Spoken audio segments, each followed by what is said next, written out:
Welcome to my channel, Saving with Talis. Today I'm going to be talking about organizing coupons using an accordion file. There are many ways to organize coupons, but my favorite one is the accordion file method. This method is a great alternative to the binder method. All the coupons can be fitted in a small envelope-size accordion file. Now the size varies according to the manufacturer, but what makes this work is having something that's a length of about 11 inches to a height of about 4 or 5 inches. What makes this work is the size and the convenience. I found this method to be small enough to fit in a handbag.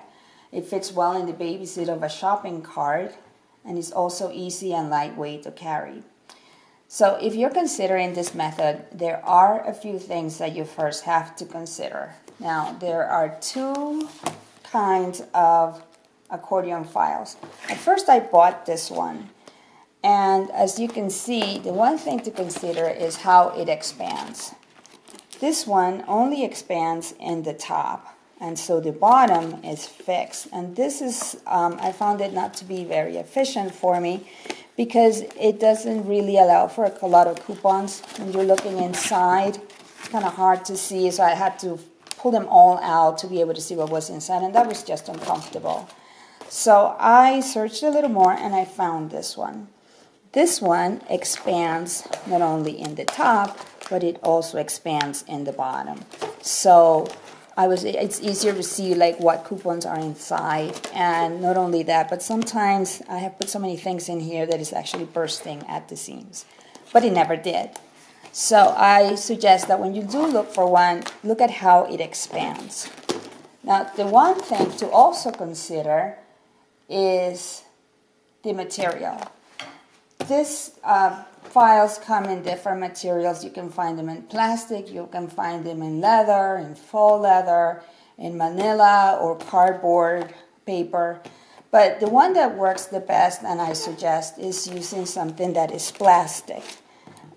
Plastic is water resistant, so I have taken this under rain, snow, different kinds of things. It has fallen on the floor, and it's held up very, very well. So plastic is the next thing that I suggest.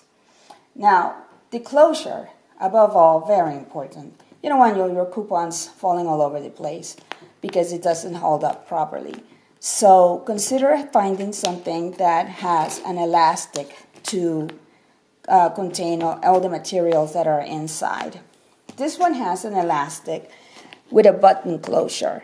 There are some that have an elastic that wraps all around the folder itself.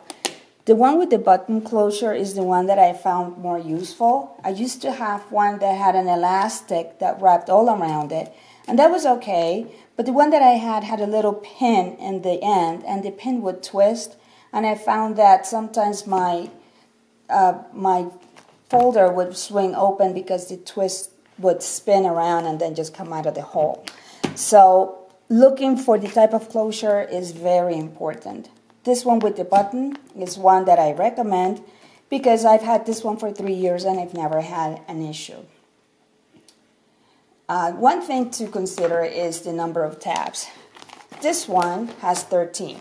I've only seen it up to a maximum of 13 tabs. I've seen some with 4. I've seen some with 8. For me, the more tabs, the better.